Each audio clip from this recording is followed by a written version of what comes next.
Hello traders. Nifty आ bank Nifty बार मार्च को trade करने ପାଇଁ कौन कौन लेवल्स ହେଇପାରେ ଚାଲନ୍ତୁ ଆମେ ସେ ବିଷୟରେ ଆଲୋଚନା କରିବା। ଚାଲନ୍ତୁ ପ୍ରଥମେ ଦେଖିବା ନିଫ୍ଟି। ନିଫ୍ଟିର ଯଦି ଆମେ ଡେଲି କ୍ୟାଣ୍ଡେଲକୁ ଦେଖିବା ତାହେଲେ ମାର୍କେଟ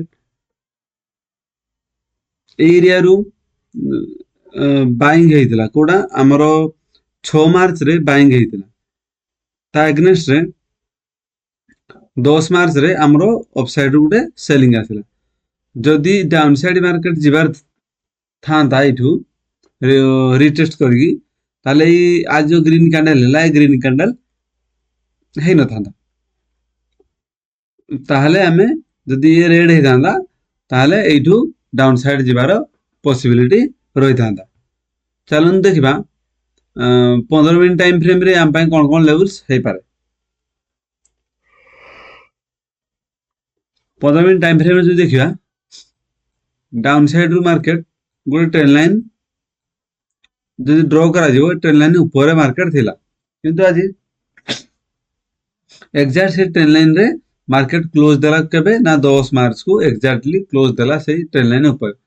किंतु जदि मार्केट एटू अपसाइड जिवार थिला ताले ट्रेंड लाइन ऊपर मार्केट ओपन हेगी ए ट्रेंड लाइन को टच करके पुणी अपसाइड जाई था। किंतु मार्केट कोन कला, गैप डाउन बहुत बड़ हेगला। गैप डाउन होला परे सेति मार्केट बहुत स्लो एंड स्टडी धीरे धीरे धीरे धीरे अपसाइड मूव कला। किंतु डाउन साइड रो देखले मार्केट ट्रेंड लाइन को ब्रेक डाउन देकी तळो को आसिला। मार्केट ए ट्रेंड लाइन को रिटेस्ट करिकी डाउन साइड भी आसी पारे, सेमति किसी बड़ कथा नै।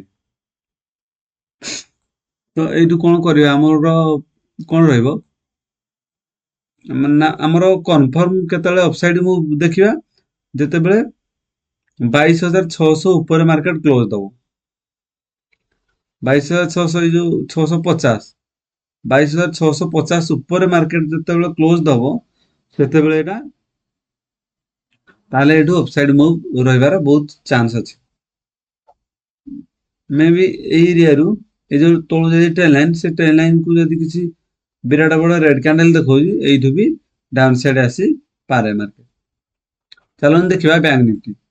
बैंक निफ्टी रो डेली कैंडल देखा जिवो ताले बैंक निफ्टी बहुत वीक अछि। एइठी हमर रेड कैंडल हला परे आज बहुत बड़ गैप डाउन देकी पुणी आज गोटे डेली रेड कैंडल हेछि। तो एइठू जणा पड़छ कि मार्केट बैंक निफ्टी बहुत वीक अछि, निफ्टी अपेक्षा निफ्टी स्ट्रांग अछि। चलन देखा 15 मिनिट टाइम फ्रेम रे आम पाई कोन कोन लेवल से पारे। जदि हम 15 मिनिट टाइम फ्रेम में देखिबा, हमर ए जो गोटे ट्रायंगल पैटर्न थिला, हमर थिला कि जदि पैटर्न भीतर ओपन होछि त हमकु वेट करिया पड़ियो ब्रेकआउट दउछि ना ब्रेक डाउन दउछि। किंतु market directly gap down open हला। गैप डाउन ओपन हला परे मार्केट गोटे रेंज रे रहिगा, ना अपसाइड मूव देखौछि ना डाउन साइड मूव देखौ, ये गोटे रेंज भीतर रहिगा। तो काली पई कोन हमर ट्रेड हबो, जदि मार्केट ए जो रेंज है, रेंज ऊपर ए एरिया रे ओपन होउछि, गैप अप ओपन होई, ताले ए रेंज को सपोर्ट नै कि market slow and study upside move करिया रे बहुत चांस अछि। जदि पुणी मार्केट गैप डाउन ओपन होउछि ताले मार्केट को हमें नेगेटिव मानिबा, आउ से डाउन साइड जिबार बहुत चांस रहइबो। एई भली निफ्टी या बैंक निफ्टी ट्रेडिंग लेवल्स पे वीडियो को लाइक एवं चैनल को सब्सक्राइब करंतु। Thank you.